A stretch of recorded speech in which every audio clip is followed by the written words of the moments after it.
examples of India-Sri Lanka bilateral cooperation.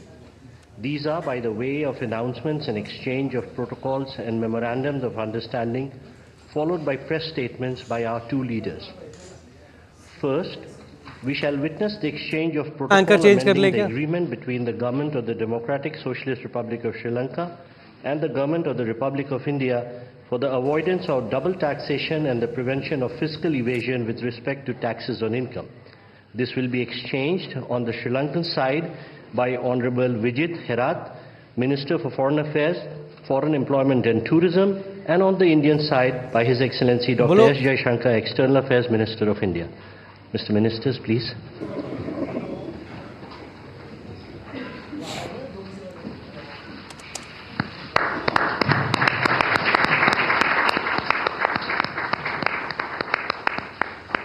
Thank you, Ministers. Next, we have the exchange of Memorandum of Understanding between the National Center for Good Governance, Government of India, and the Sri Lanka Institute for Development Administration on training and capacity building program for civil servants of Sri Lanka. This will be exchanged on the Sri Lankan side by Mrs. Shenuka Seneviratna, High Commissioner of Sri Lanka to India, and on the Indian side by Mr. Vikram Misri, Foreign Secretary of India.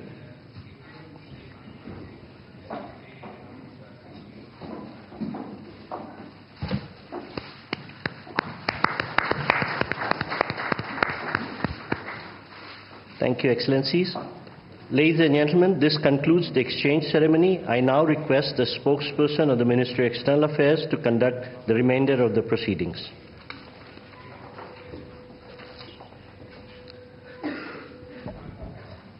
Namaskar and good afternoon. Your Excellency, Mr. Anurag Kumara Dissanayake, President of the Democratic Socialist Republic of Sri Lanka, Honorable Prime Minister of India, Shri Narendra Modi, Honorable Ministers, and members of both delegations, distinguished guests, and friends from the media. We will now have the press statements. May I request Honorable Prime Minister of India, Shri Narendra Modi, to give his remarks to the media. Your Excellency, राष्ट्रपति दिशानायक जी, दोनों देशों के delegates, media के सभी साथी, नमस्कार। मैं राष्ट्रपति दिशानायक का भारत में हार्दिक स्वागत करता हूं। हमें खुशी है कि राष्ट्रपति के रूप में अपनी पहली विदेश यात्रा के लिए आपने भारत चुना है। आज की इस यात्रा से हमारे संबंधों में नई गति और ऊर्जा का सृजन हो रहा है। हमने अपनी पार्टनरशिप के लिए एक फ्यूचरिस्टिक विजन अपनाया है। हमने अपनी आर्थिक साझेदारी में इन्वेस्टमेंट लेड ग्रोथ और कनेक्टिविटी पर बल दिया है और निर्णय लिया है कि फिजिकल, डिजिटल और एनर्जी कनेक्टिविटी हमारी भागीदारी के अहम स्तंभ होंगे।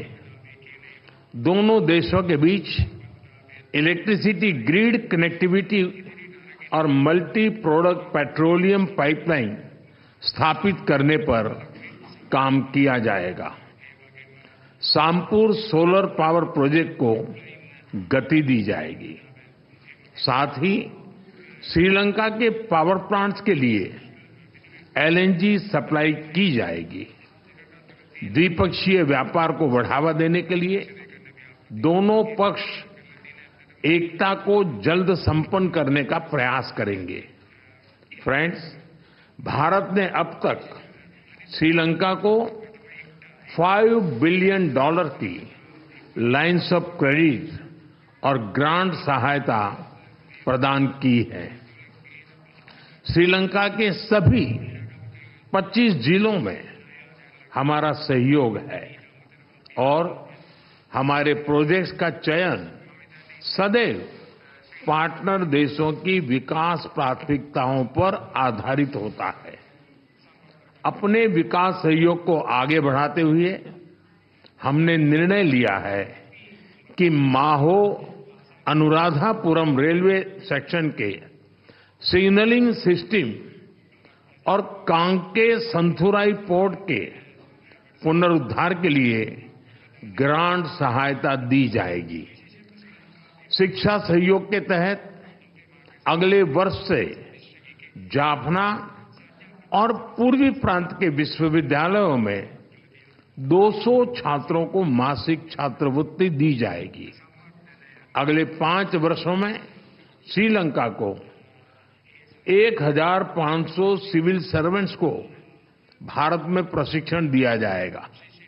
हाउसिंग, रिन्यूएबल एनर्जी और इंफ्रास्ट्रक्चर के साथ साथ श्रीलंका में कृषि, डेयरी और फिशरीज के विकास के लिए भी भारत सहयोग देगा। श्रीलंका में यूनिक डिजिटल आइडेंटिटी, इस प्रोजेक्ट के लिए भी भारत भागीदारी करेगा। फ्रेंड्स, हम दोनों इस बात से पूरी तरह सहमत हैं कि हमारे सुरक्षा हित एक दूसरे से जुड़े हैं।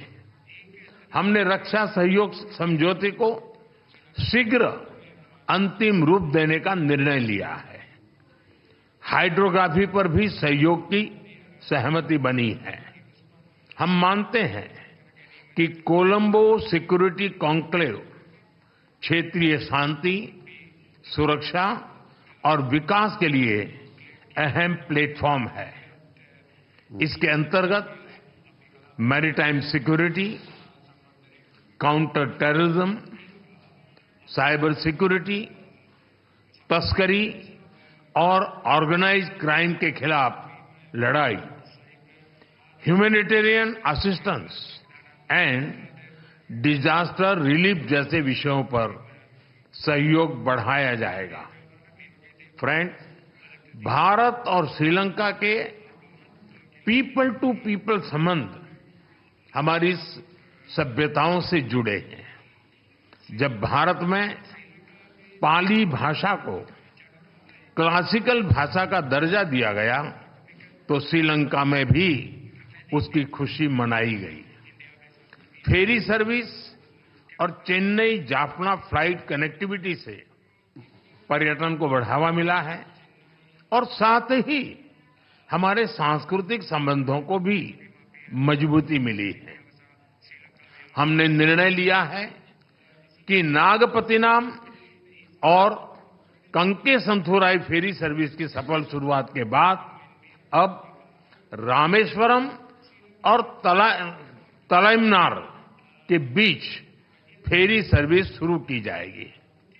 बौद्ध सर्किट और श्रीलंका के रामायण ट्रेल के माध्यम से पर्यटन की अपार संभावनाओं को साकार करने पर भी काम किया जाएगा।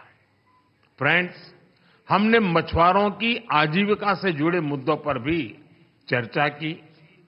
हम सहमत हैं कि हमें इस मामले में एक मानवीय अप्रोच के साथ आगे बढ़ना चाहिए।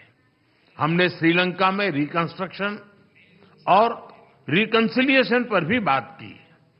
राष्ट्रपति दिसानायक ने अपने समावेशी दृष्टिकोण के बारे में मुझे बताया। हम आशा करते हैं कि श्रीलंका सरकार तमिलों की आकांक्षाओं को पूरा करेगी और श्रीलंका के संविधान के पूर्ण इम्प्लीमेंटेशन और प्रोविंशियल काउंसिल इलेक्शन कराने की अपनी प्रतिबद्धता को पूरा करेगी। फ्रेंड्स, मैंने राष्ट्रपति दिसानायक को आश्वासन दिया है कि श्रीलंका के विकास के लिए उनके प्रयासों में भारत एक भरोसेमंद और विश्वसनीय पार्टनर बना रहेगा।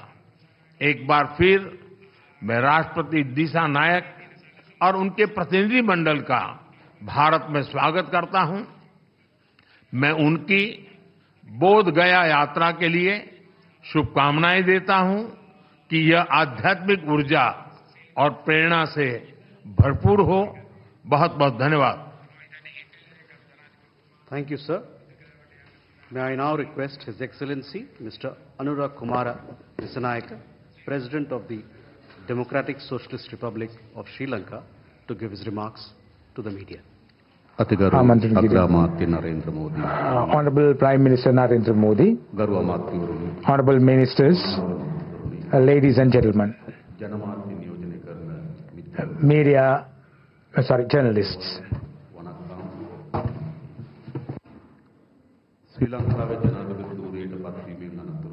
After becoming the President of Sri Lanka, this is my first foreign visit. And I'm so happy that I was able to come to Delhi on my first state visit. I want to thank India for the invitation extended to me, and also for the warm hospitality that was extended to the whole delegation, including myself. I want to thank Honorable Prime Minister Modi and President Murmu for that support and hospitality. This visit paved the way for the cooperation between the two countries to be developed further.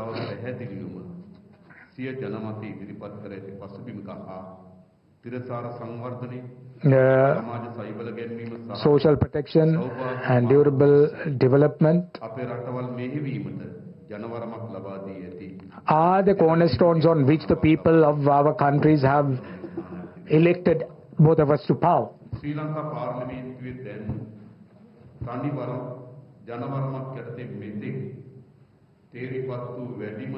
This is the parliament which has the most number of members of parliament from one single party.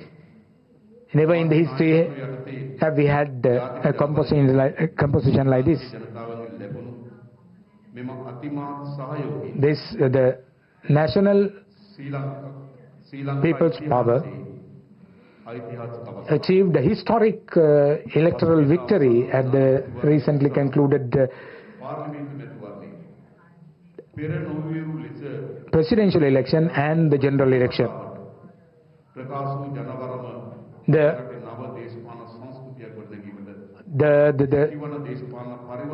message expressed by the people of Sri Lanka paved the way for a new culture to emerge in Sri Lanka. The people in the north, the south, the west and the east, they have all placed their faith in us. The people in all parts of the country, who belong to all communities and all creeds, religions, have voted for us. Diversity is a cornerstone of democracy. I know that I have understood that. From caring and sharing, we have to be a member of development.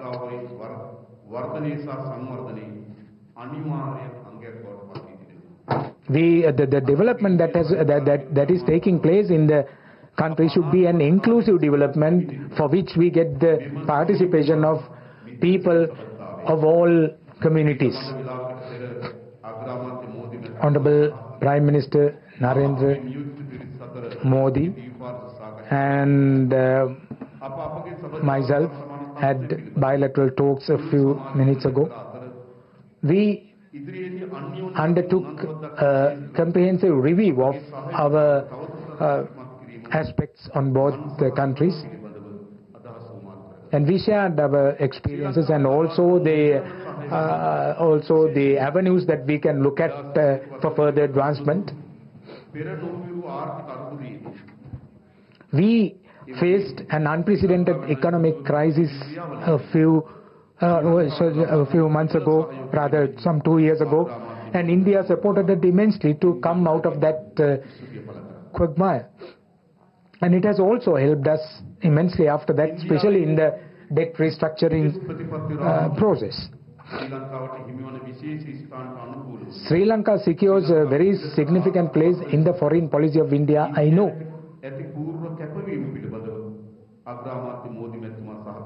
And Honorable Narendra Modi, the Prime Minister of India, assured us full support, and also he assured us that he will always protect the territorial integrity and sovereignty of Sri Lanka.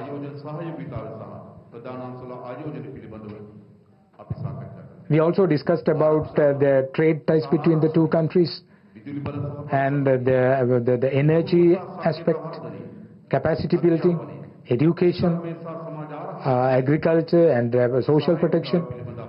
The cooperation in these sectors were discussed by both of us.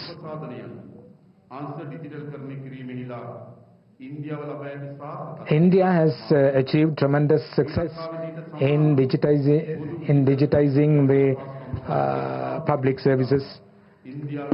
So likewise, Sri Lanka is also taking the same path, and Honorable Prime Minister Modi assured me of support in that endeavor.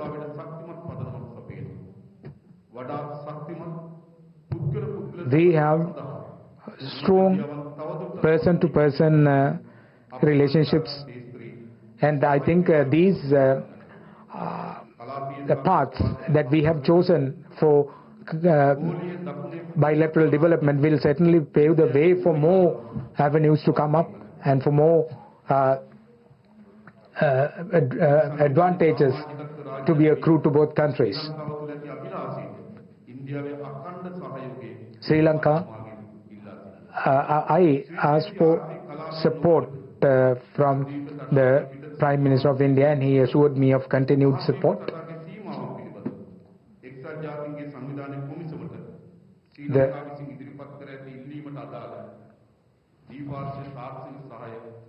The bilateral technical support that is required for the offshore activities is also sought from you, Honorable Prime Minister.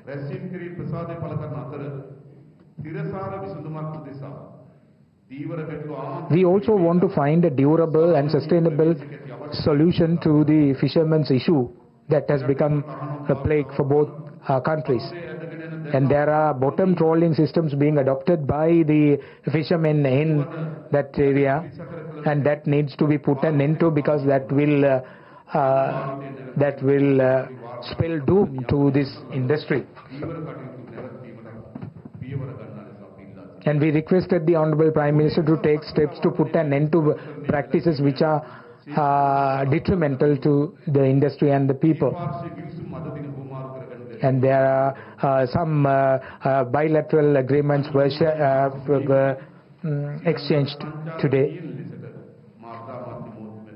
And I invited the Honorable Prime Minister to visit Sri Lanka.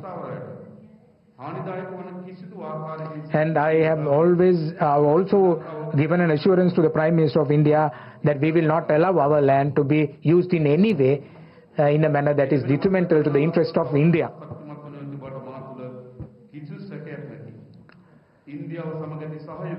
The cooperation of India will certainly flourish, and I want to reassure our continued support for India. Thank you.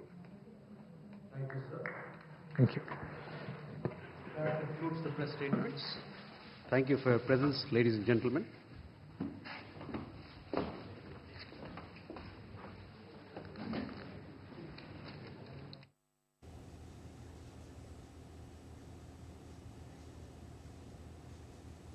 All right, that was live from Hyderabad House, where Indian Prime Minister Narendra Modi and Sri Lanka's President Anura Kumara Dissanayake exchanged agreements after holding bilateral talks. Several agreements were exchanged between India and Sri Lanka, and there were a lot of areas where cooperation will be done between both the nations. Cooperation in maritime security and defense. India will also extend support in housing, renewable energy sectors, and will also support in development of agriculture and fisheries sector. In fact, Prime Minister Modi extended his best wishes to President Dissanayake for his visit to Bodh Gaya during his stay in India. And earlier in the day, Indian Prime Minister Narendra Modi and Sri Lanka's President Dissanayake held talks at Hyderabad House in New Delhi. The two leaders held a discussion on an extensive agenda encompassing trade, investment, development and security.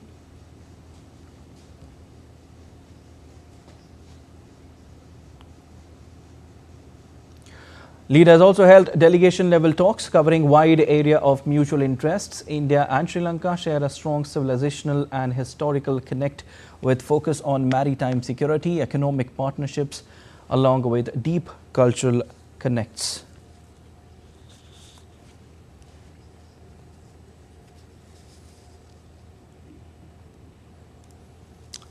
All right, and Dr. Gulbin Sultana, Associate Fellow, IDSA Expert, Sri Lanka, is joining me on the broadcast. Hello, ma'am. First of all, a very warm welcome to the broadcast. To begin with, how do you see President Dissanayake's visit to India, his first overseas visit after being elected president in September? Thank you for inviting me for this discussions. And first of all, I would like to mention whatever view I'm going to share, it will be my personal view. Regarding this visit, I think it's a positive development because it has been a trend that Sri Lankan president, their maiden visit is usually to India. And there were lots of apprehensions because of JVP's past approach towards India, that how would this bilateral relationship take shape under President Anura Kumara Dissanayake.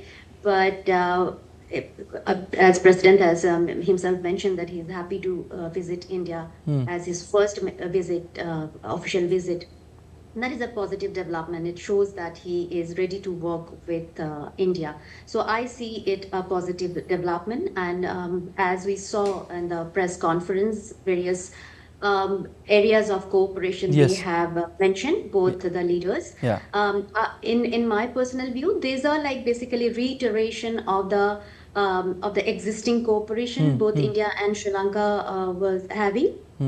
And this shows that there is a commitment and intention to strengthen the bilateral relationship on the part of both the leaders. So as of now, I see it a positive development. Now, in the future, we have to see how much, how they are going to be implemented. Because if we see India-Sri Lanka relationship, I think that becomes an issue while it comes on implementation. So we'll have to wait and see how they are being implemented. Okay. It is certainly a positive visit, like you've just mentioned, and also in areas of cooperation in maritime security and defense. And India will certainly extend support in housing, renewable energy in sectors. How do you see that? We have already existed, as I mentioned before. These are not the new areas. We have been providing assistance. In fact, in terms of defense, I think that is one of the area where India, India and Sri Lanka bilateral cooperation, if you see, defense is one of the strongest area of cooperation between the two countries. And maritime security cooperation, because Sri Lanka is one of the important maritime neighbors other than Maldives. So the maritime security is a very important both for India and Sri Lanka's security is concerned. And and that aspect, when both the leaders, they have reiterated their commitment to continue the cooperation and strengthen the relation further. I think that is a positive development. As President himself has mentioned about Colombo Conclave and maritime security, even hydrography, he has mentioned that hydrographic cooperation. So these are the positive areas. I hope that there will be, they will be able to continue and implement. I think in my emphasis will be on the implementation of whatever agreement they have signed. That is that. And also, ma'am, what's your take on India's role in Sri Lanka's economic recovery and also India's neighborhood first policy? I think during economic crisis, India has been one of the crucial partner. If you see the new administration in Sri Lanka, the NPP government, their foreign policy reflects that the national interest of Sri Lanka. And as both Prime Minister of Sri Lanka and President of Sri Lanka in various public statement has mentioned that at this point of time, their main national interest is stabilize the economy and working towards the path of economic recovery. And India, since the beginning of the crisis, India has provided extensive cooperation, extensive assistance to Sri Lanka I think all Sri Lankans, not only from government, even the civil society, common people, everybody appreciate and acknowledge that fact. And India, as today also we heard from Prime Minister Modi that India is going to continue to cooperate in this area along with other areas. And President himself also sought assistance in this area, particularly in terms of investment and trade. So I think that reiteration is a positive development. And I think for Sri Lanka, it's for economic, they want a sustainable solution, right? And it's not just debt restructure and all. So they have been looking for, how to invest, because they need investment if they have to continue the path of recovery, economic growth and all. So investment is important. They need to see how they can increase the export. These are the areas where India, and they sought assistance, Sri Lankan president sought assistance, and India has agreed to provide assistance. Digitization, another area where India has already been providing UAD and all. India has already provided assistance. So that areas have been reiterated, and I hope that there will be some positive development. And interestingly, because even many of within Sri Lanka also, there are Sri Lankan economists and civil society members, particularly after the economic crisis, they also have acknowledged the fact that it is important for Sri Lanka to, integrate with, into improve trade and investment relations with India because of India's growing economy and market. Even though we also heard about some of the, opposition, and often there are opposition whenever there is some talk of signing economic agreement comes between the two countries. But despite that, positive, I see some positive approach from Sri Lankan civil society also, that no, we need to probably in the economic area also, we need to work with India for Sri Lanka's growth and development. So I hope, since it came from President of Sri Lanka, it's a positive development, because earlier in many areas they opposed some of the areas, while previous government wanted to sign agreements with India. But since now President has said he wants to work, it is certainly very positive. Definitely. We leave there. Thank you so much for your valuable time and for joining in on the broadcast. Well, we've also been joined by correspondent Amrit Pal Singh. Hi Amrit, President Dissannayake's first overseas visit. Certainly one thing's for sure, Amrit, that it will certainly strengthen the bilateral ties between both the nations. But what's the latest that you're getting for us? Well, what transpired in the talks, as both Prime Minister Modi and the Sri Lankan President, when they gave their press statements, it was clear that the two sides are committed to taking the strengthening, be in terms of, politically, be in terms of trade ties between the two countries, and most importantly, the maritime security. Prime Minister Modi made it absolutely clear that, we've already $45 billion to Sri Lanka. He announced more grant assistance for signaling systems on lines. So, and said that our continued support for developmental works, be it in the field of education, agriculture, dairy farming, fisheries, housing, defense, infrastructure, all that will continue. So the developmental partnership between the two countries will continue. And if you look at the agreements exchanged today, both on the double taxation avoidance agreement and the training for civil servants of Sri Lanka, it's essentially capacity building for Sri Lanka that India is committed to. Because India sees Sri Lanka as a close ally and it's a reliable maritime neighbor. The Prime Minister also talked about boosting tourism through the Buddhist circuit and through connectivity, both air connectivity and connectivity in terms of ferry services.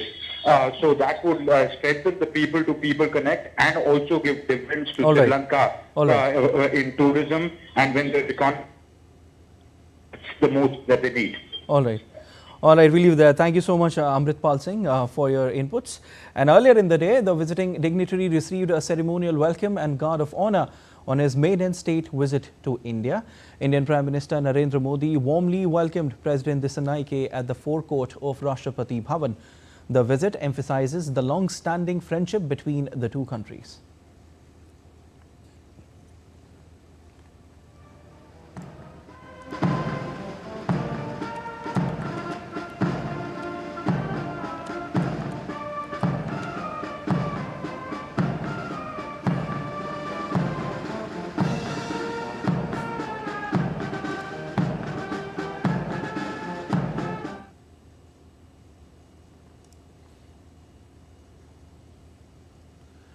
President Dissanayake also paid his respects to Mahatma Gandhi at Rajghat this morning.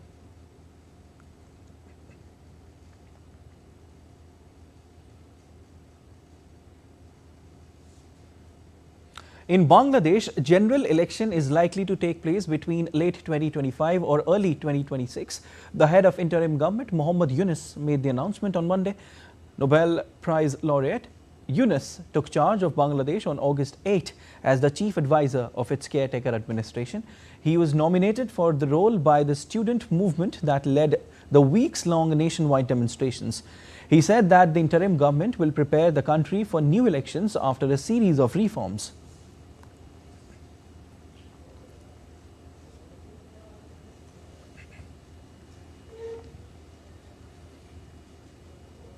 In South Korea, troubles for President Yoon is rising as the Constitution Court begins proceedings to decide whether or not uphold his impeachment. More details in our next report. Days after he imposed a short-lived martial law, South Korea's Constitutional Court kicked off proceedings over the impeachment of President Yoon Suk-yeol. The first hearing will take place on December 27th.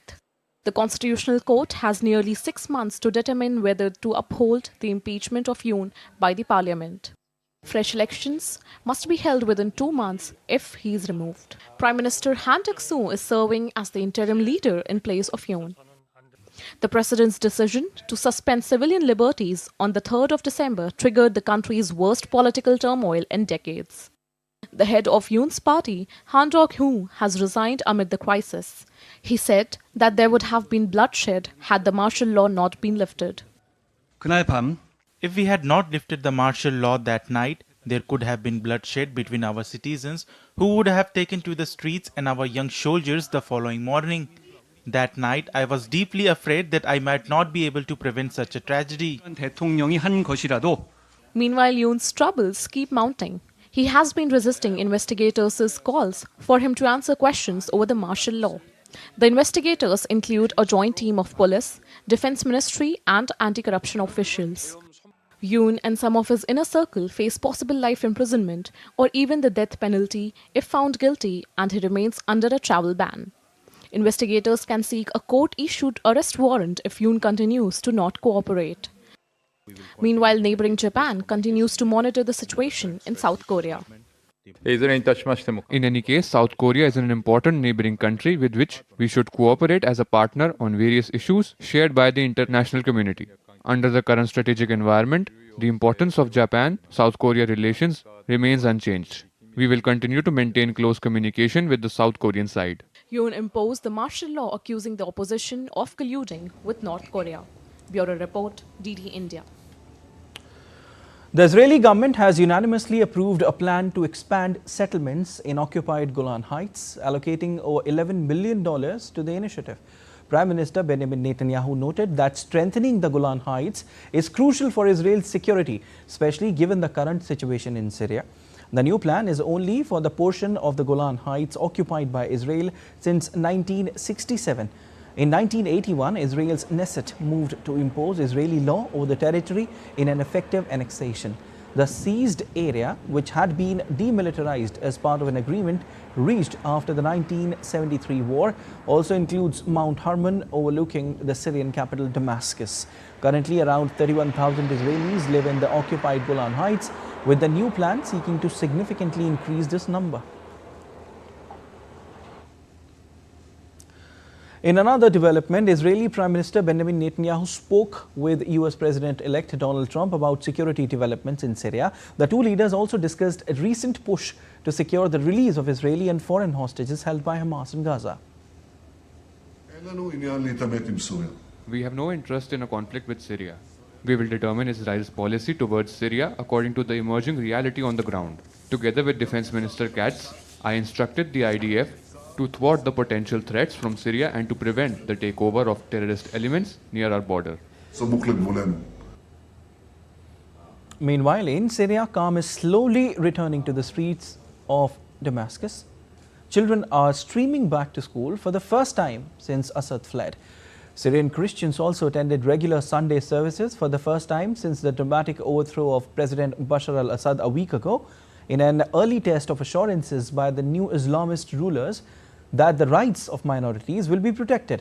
Before Assad fell, historic religious minority groups, including Christians, worshipped freely, and some remained jittery at the prospect of an Islamist government.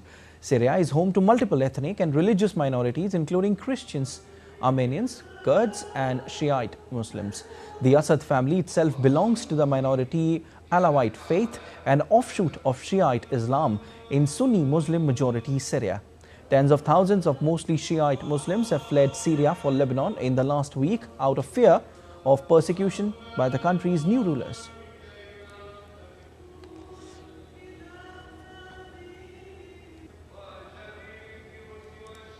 Such is the situation in Syria right now. The calm is slowly coming in and it's returning to the streets of Damascus.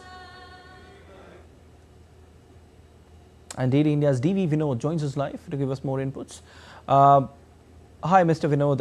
How are you doing, first of all? And also, how do you analyze the current situation in the region as Israel approves Golan Heights occupation? Hi, thank you. Before we go to the Israel's approval of the Golan Heights, we should know where Golan Heights is and the tumultuous history that Golan Heights has undergone.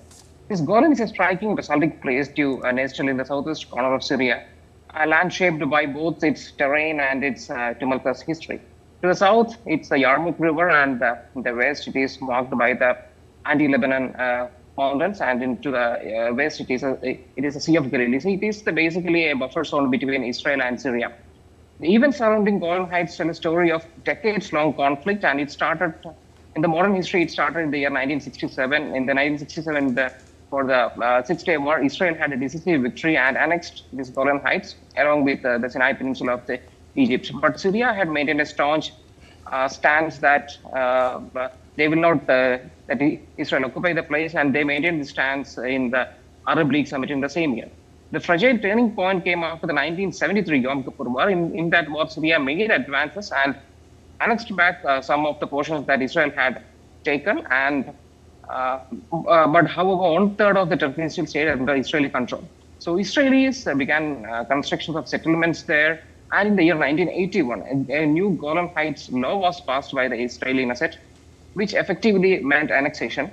And the international community widely condemned this act, and even the United Nations have adopted the resolution number 497, saying that this annexation is null and void.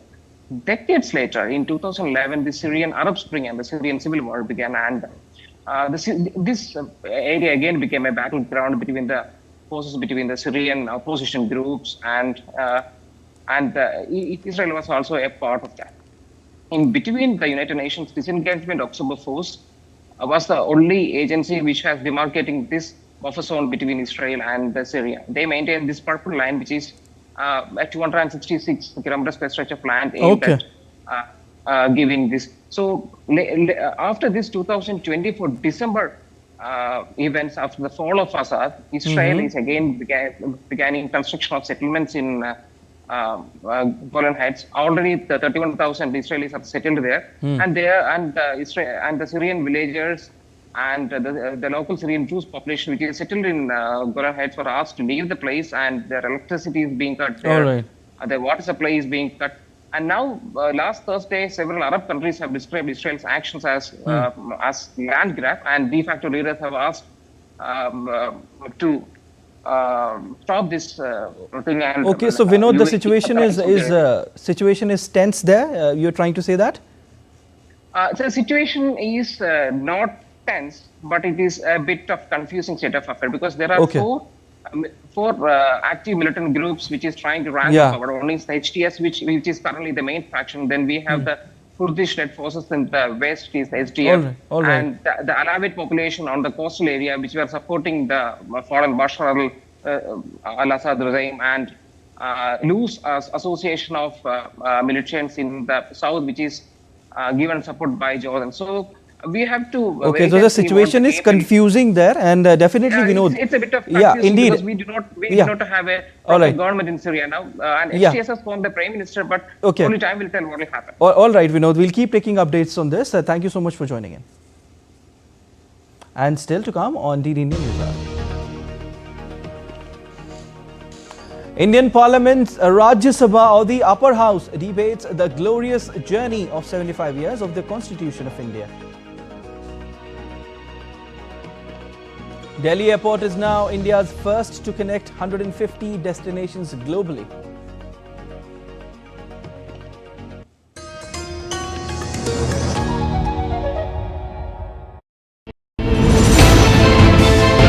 Geopolitics and trade deals.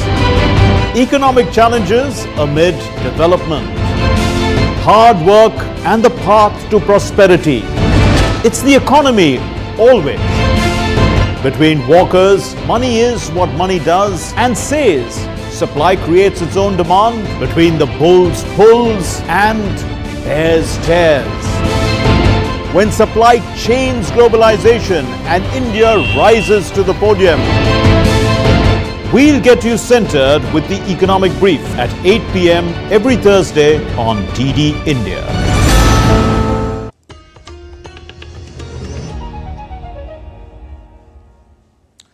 You're watching DD India Newshour. I'm Siddharth Bharadwaj and a recap of headlines.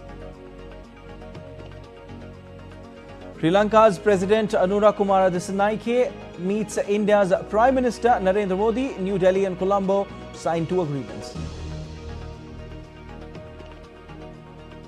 South Korea court begins review of Yoon impeachment over martial law attempt.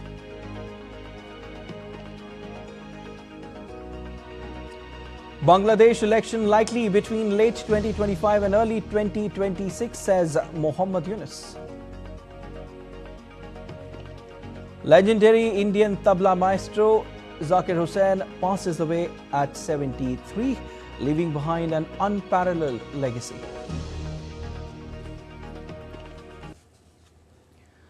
Indian Parliament's Rajya Sabha or the Upper House held discussion on the glorious journey of 75 years of the Constitution of India. Addressing the debate, Finance Minister Nirmala Sitharaman slammed Congress for making various amendments to the Constitution. She said Congress's process to alter preamble was invalid and added that amendments by Congress were not about strengthening democracy but protecting those in power. Post-Second World War, nearly 50 countries, in fact over 50 countries, had become independent and they had their constitution written, but many have changed their constitutions, not just amended them, but literally changed the entire feature of their constitution. But our constitution has stood the test of time, of course yielded itself to very many amendments. While in the lower house, Finance Minister Nirmala Sitharaman will introduce the Appropriation Bill 2024 for consideration and passing. The bill aims to authorize payment and appropriation of certain further sums from and out of the Consolidated Fund of India for the services of the financial year 2024-25. Besides, Law and Justice Minister Arjun Ram Meghwal will move the readjustment of representation of scheduled tribes in assembly constituencies of State of Goa Bill 2024 for consideration and passing. Delhi Airport has reached a monumental milestone, becoming India's first airport to connect 150 destinations worldwide. With the recent addition of Thai Asia X flights to Bangkok, this achievement cements Delhi Airport's position as a global aviation hub. From exclusive international routes to seamless domestic international connectivity, Find out how this gateway is transforming travel in South Asia and beyond.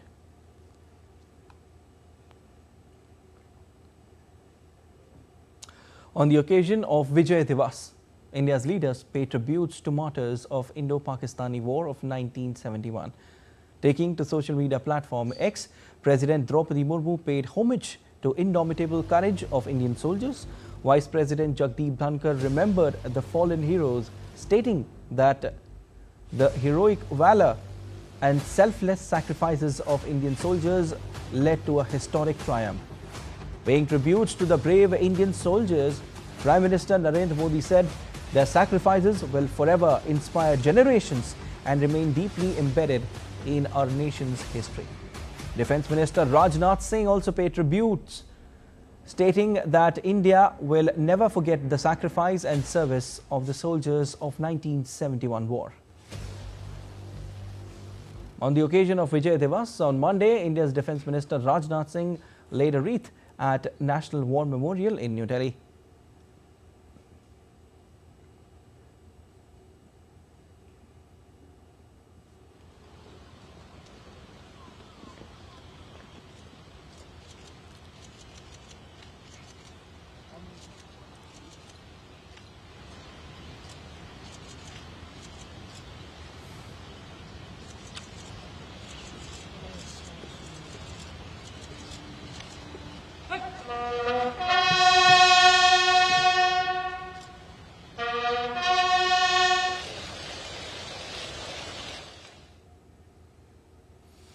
India celebrates Vijay Divas on December 16 to mark its victory over Pakistan in 1971 war.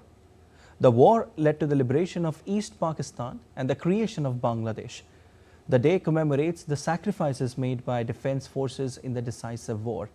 Aarti Rana has this report.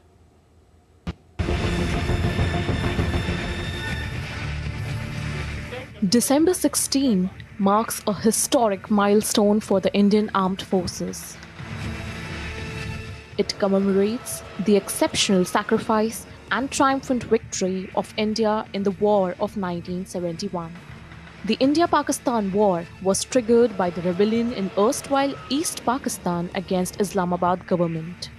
Following the victory of the Sheikh Mujibur Rahman-led Awami League in the 1971 elections, the Pakistani army used force to influence the results, leading to an exodus of people from Bangladesh. This compelled India to intervene. The war started after Pakistan launched airstrikes on Indian Air Force stations on December 3, 1971. Following this, India decided to support Bangladeshi nationalist groups and launched Operation Trident. The war, which was short and intense, was fought on both eastern and western fronts. After 13 days of fighting, General Amir Abdullah Khan Niazi, the chief of the Pakistani forces, signed the instrument of surrender to the Indian Army, along with his 93,000 troops, before Lieutenant General Jagjit Singh Arora, then General Officer Commanding-in-Chief of Indian Army's Eastern Command, and it led to the creation of Bangladesh from the former East Pakistan. It was also marked the largest military surrender since World War II. Vijay Divas celebrates the fearless vim and vigor of our Indian Armed Forces. It marks the greatest victory for the Indian Armed Forces and a defining moment in the history of Indian subcontinent. Aarti Rana's report for DD India. Bangladesh is celebrating Victory Day today as the country was liberated from Pakistan on the same day in the year 1971 after a 9-month-long blood-stained war of liberation. President Mohammad Sahabuddin and Chief Advisor Professor Mohammad Yunus will lead the wreath-laying ceremony and various groups will follow to pay their respects. India and Bangladesh invite each other's war veterans, serving officers to participate annually in each other's Victory Day celebrations.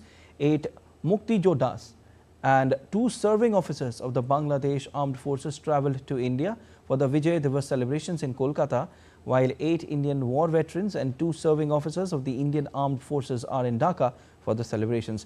On this day in 1971, General A.A.K. Niazi of the Pakistani Armed Forces surrendered to the Indian Army and Mukti Bahini forces. Thai Prime Minister Petongtang Chinawat met Malaysian Prime Minister on Monday, and this is Thai Prime Minister's first official visit to Malaysia, where talks focused on addressing shared concerns over the Myanmar conflict and the South China Sea dispute. Addressing the South China Sea dispute, Anwar said the two countries have a common position on South China Sea, respecting the United Nations Convention on the Law of the Sea, at the same time maintaining relations with all countries.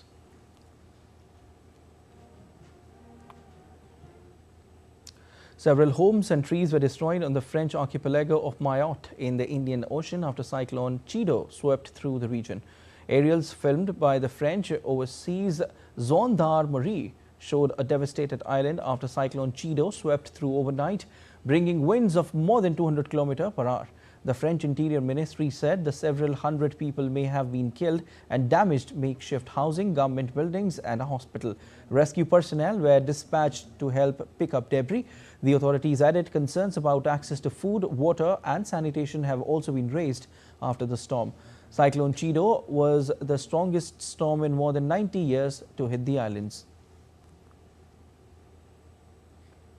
C'est extrêmement difficile à dire. It's extremely difficult to say. I think there will certainly be several hundreds, perhaps approaching 1,000 or even a few thousands. I was myself at the command center with all my colleagues. Like each of us, we experienced this event. Inevitably, there is a much higher count. We will try to do the count because it is obviously up to us to draw up this toll. Le centre opérationnel s'est envolé. After devastating Mayotte, Cyclone Chido entered Mozambique on Sunday, toppling utility poles, shelters and flooding roads. A video published by the United Nations Children Fund showed wind blowing through palm trees and flooded roads in Pemba. It said that they were responding to the needs of those affected by the storm. Malawi and Zimbabwe are also prepared for the flooding by cyclone as they warned their population for evacuation. Cyclones sweep through southeastern Indian Ocean and southern Africa from December to March. Let's take a look at other stories making news around the world. 7 tourists were hospitalized in a suspected case of alcohol poisoning at a luxurious hotel, resort in Fiji. The country's health ministry said that the tourists were taken to hospital after suffering nausea, vomiting and neurological symptoms. China unveiled new species of Jurassic dinosaur from preserved fossils it discovered in 2007 in the southwest China's Yunnan province. The specimen includes an intact skull and 9 cervical vertebrae. The fossil is currently on public display at an exhibition hall in Lufang Dinosaur Valley. Bolivia held the country's top judges election on Sunday. The elections have sparked debates as the candidates have been strictly prohibited from campaigning.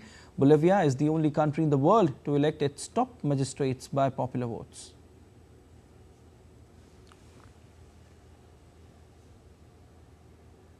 Still to come on DD India News Hour. Bad light forces early stumps on the third of Gabba test, with India ending the day at 51 for 4 wickets against Australia.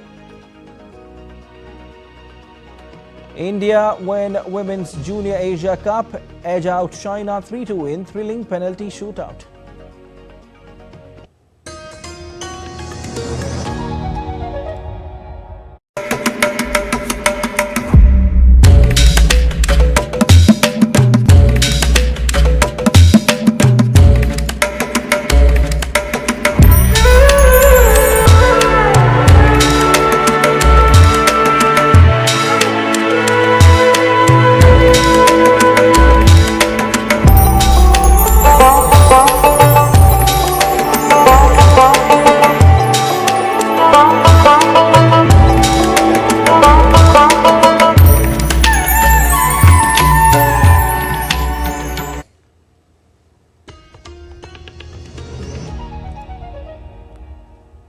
You're watching DD India News Hour. I'm Siddharth Bharadwaj. Tabla maestro Ustad Zakir Hussain passed away at the age of 73 in United States, San Francisco on Monday. Remembering the musical genius, India's Prime Minister Narendra Modi wrote on social media platform X, and I quote, Deeply saddened by the passing of legendary tabla maestro, Ustad Zakir Hussain ji, he will be remembered as a true genius who revolutionized the world of Indian classical music. He also brought the tabla to the global stage, captivating millions with his unparalleled rhythm. Through this, he seamlessly blended Indian classical traditions with global music, thus becoming an icon of cultural unity. His iconic performances and soulful compositions will contribute to inspire generations of musicians and music lovers alike. My heartfelt condolences to his family, friends, and the global music community. India's musical fraternity mourned the passing of Zakir Hussain, offering heartfelt condolences and remembering him as one of the greatest tabla masters of his era. Listen in. Today is an extremely sad day. I have lost my mentor, my guru, my guiding light, someone who's played such an important part in my music, Ustad Zakir Hussain. I have been fortunate enough to be a small part of his magnanimous musical journey. And he was not a great artist, he was the greatest artist that our country has produced.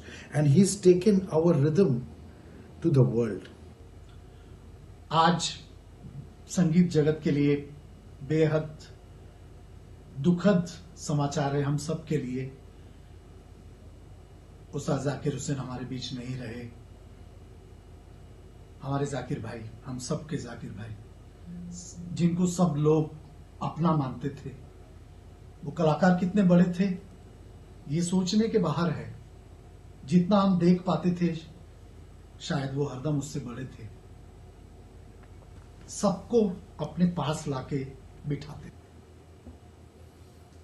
A genius whose hands spoke the language of music, Ustad Zakir Hussain's departure leaves an irreplaceable void. Here's a tribute to the music legend who made the tabla immortal. The Ustad of Tabla is gone. The foot-tapping music that mesmerized fans throughout the world has fallen silent. Ustad Zakir Hussain took the Indian music and instrumental tabla to the global audience. The world of music is in mourning as Ustad Zakir Hussain passed away in California due to complications from idiopathic pulmonary fibrosis.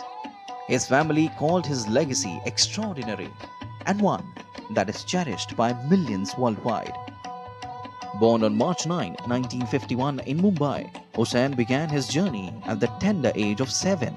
He was trained by his illustrious father, Ustad Allah Rakha, over 6 decades.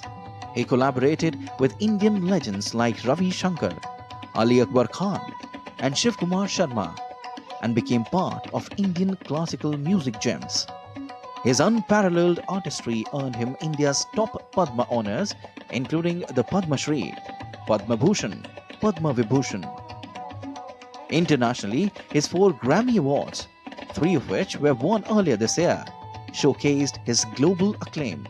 Hussain didn't just play tabla, he redefined its possibilities. His groundbreaking 1973 fusion project Shakti with John McLaughlin and L. Shankar blended Indian classical music with jazz, creating a new genre that inspired generations of musicians worldwide.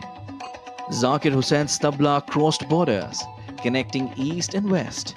His international collaborations from Carnegie Hall to the Royal Albert Hall brought Indian classical rhythms to the global stage, earning him a reputation as one of India's foremost cultural ambassadors. Hussein's broad smile, boyish good looks and curly locks gave him a distinctive star persona that sometimes went beyond his music. Though his hands are still, Ustad Zakir Hussein's rhythms will live forever in the hearts of those he touched and inspired. Nupur Parveen's report for DD India. Time now for sport updates. In cricket, bad light forces early stumps on day 3rd of Gabba Test, with India ending the day at 51 for 4 wickets.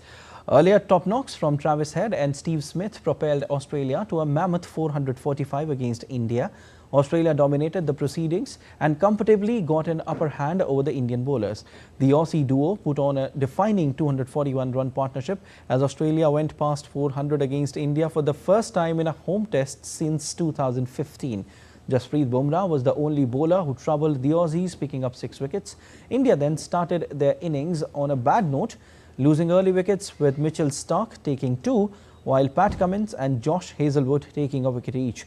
KL Rahul is unbeaten on 33 runs at stumps. Meanwhile, the Indian women's cricket team defeated West Indies by 49 runs in their opening T20 match in Mumbai on Sunday. India's Smriti Mandhana went on to forge a pivotal second wicket partnership of 81 off 44 balls with Jemima, which eventually paves the way for India's win in the first T20 innings. India scored 195 for 4, which is its third highest total in format, before restricting the visiting team to 146 for 7. Having scored 4 centuries in a calendar year in women ODIs, Smriti now brought up her 6th half-century of the season in T20 innings. The second match of the 3-match series will be played on Tuesday.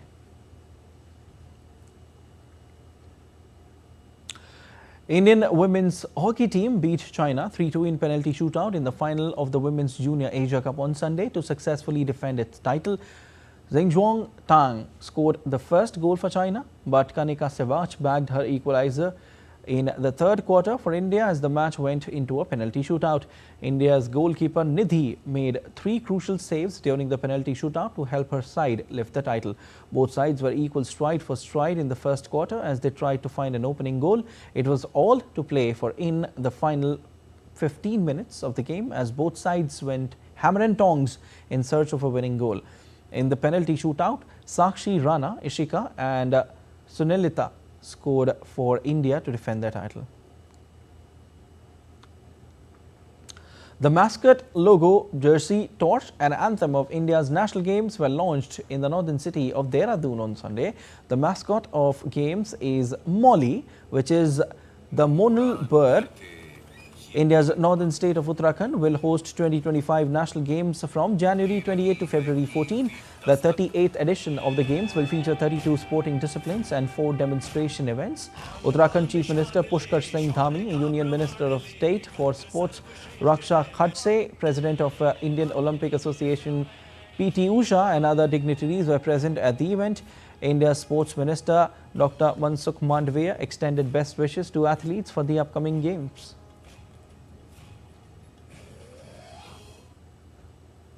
आज हम 38वें राष्ट्रीय खेल के शुभारंभ लोगो, Jersey, slogan और anthem का लोकार्पण कर रहे हैं।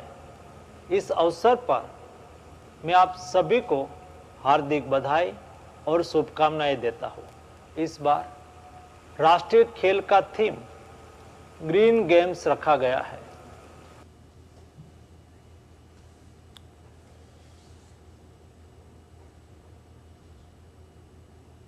And the youngest world chess champion D. Gukesh arrived in India's southern city of Chennai on Monday.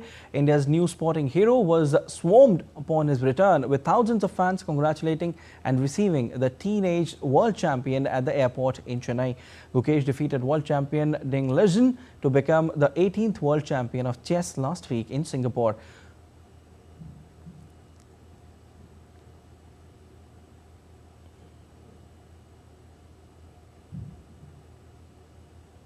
After his arrival, Gukesh was felicitated for achieving this new feat in Singapore in just 18-year-old, becoming the second world champion after Vishwanathan Anand. Gukesh and Ding battled on for 14 games before Chinese Grandmaster made a mistake with his rook to blunder the match and his crown away.